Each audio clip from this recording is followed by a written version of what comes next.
Welcome to episode 5 of The Real Wall, a series dealing with the separation of church and state in American government.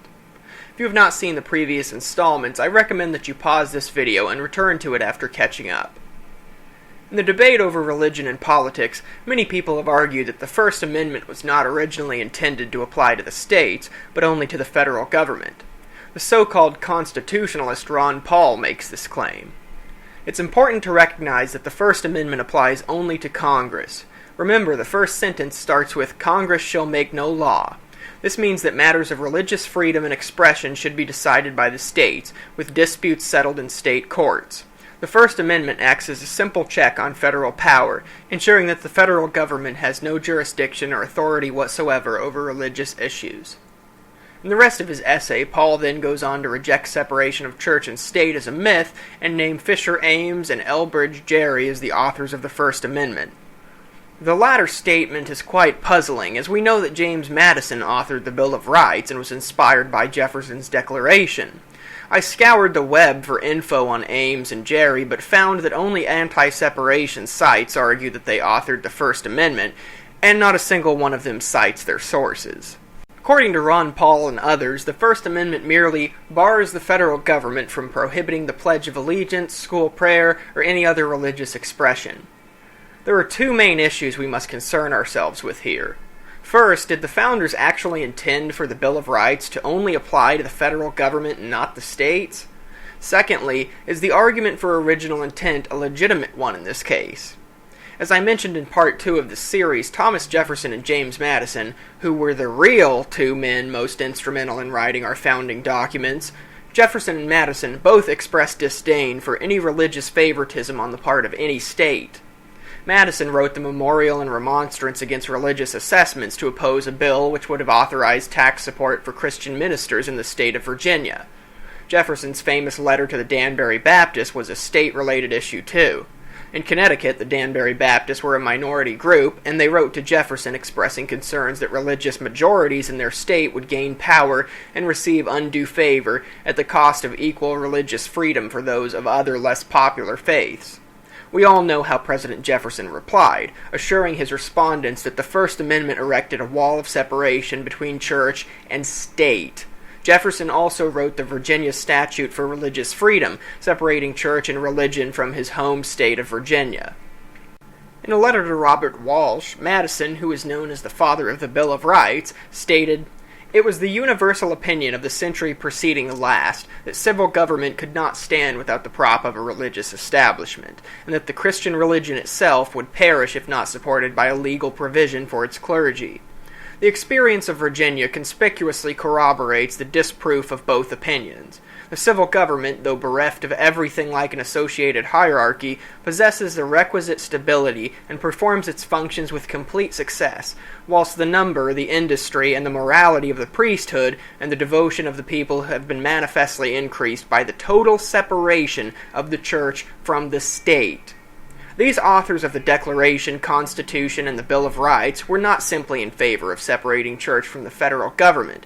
They made it abundantly clear that they wished for separation of church and state as well.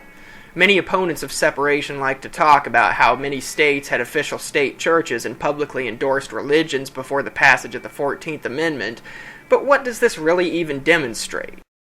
For decades after the Constitution was written, several states still had laws requiring that anyone to hold public office had to be of the Protestant religion, in direct conflict with Article 6 forbidding religious tests.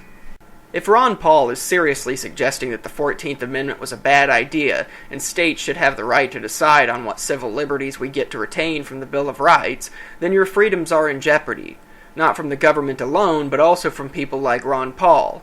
In the 1947 case of Adamson versus the people of the state of California, the court used the same logic Paul uses to deny protection against self-incrimination, on the basis that the Fifth Amendment did not apply to the states through the 14th Amendment. I don't know about any of you, but I sure would like my protections against unreasonable search and seizure, cruel and unusual punishment, and self-incrimination guaranteed at federal and state levels, in addition to my freedoms of speech, protest, religion, etc.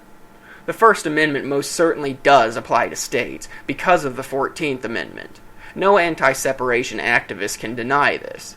They might dislike the 14th Amendment and feel that it should be repealed, but they must make their case for doing so, and most importantly, justify what liberties states should be free to give or take and why. If you want to say the Establishment Clause was only for the federal government, you've got no good defense for keeping the rest of the Bill of Rights, and ultimately that will mean that your free exercise of religion can be decided upon at the state level too. The reasons for keeping the 14th Amendment are overwhelming, though. States have just as much ability to infringe on our liberties and rights as the federal government does if the feds are not allowed to stop them.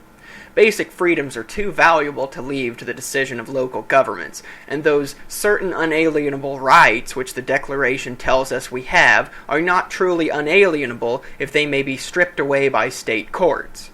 With good reason, we have amendments giving rights to minorities that were neglected as citizens for decades now, and repealing the 14th Amendment would be invalidating all of these protective measures for equality and human rights.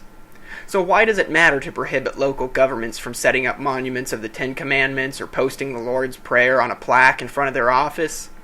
For starters, some of these displays claim to have a historical and foundational basis in American government, which is an outright fabrication I debunked in episode 3 of this series.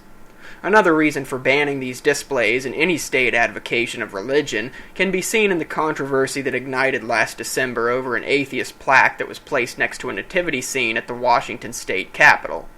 Christians began complaining that it was anti-Christmas, and before long several different groups came to request their own plaques and tributes on the Capitol grounds. This is why it's for the best to keep such displays off public property, whether federal or state property. There's never enough room to accommodate all perspectives that want their say, and when you're unable to let everyone be represented, you might as well let none of them have the space. No one gets offended by seeing a blank spot in front of the Capitol, but whether you put up something Christian, Jewish, Muslim, or atheist, someone is bound to be offended, and it's unconstitutional to begin with. Express your faith how you want on your own time, but there is no need to plaster it all across the country, especially when you are a government official. It is no misnomer that it's called separation of church and state. Local governments are just as responsible for observing the First Amendment as federal government is. The founders may not have initially created things in such a way, but they were certainly taking steps to make it happen, and I think it is clear that even if they had not at all envisioned it, keeping church and state separate is an essential good for preserving peace and fairness. The Founding Fathers did not make provisions for many important issues in the Constitution, but they gave us the ability to add amendments so that we could protect our freedoms and rights as need be.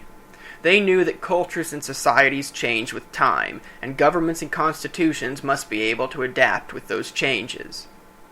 In the next and final part of this series, we will look at the relation of taxes and religion in America. Thanks for watching, and please rate and/or comment if you enjoyed this video.